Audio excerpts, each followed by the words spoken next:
আমাদের অস্তিত্বের পেছনে কোনো কারণ নেই, কোনো অর্থ নেই। দ্বিতীয় নাম্বার হলো জ্ঞান।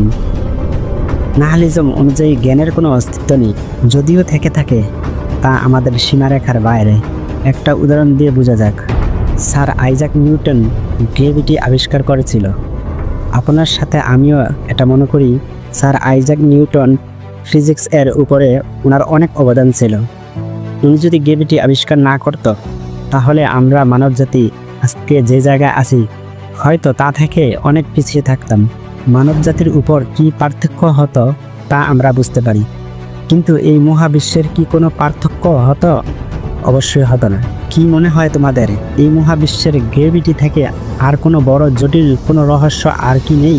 কোটি কোটি বছর আগে আমাদের এই মহাবিশ্ব তৈরি হয়েছে, যা আমরা অল্প সময়ের মধ্যে বুঝতে চাইতেছি, যাকে আমরা জ্ঞান মনে করি।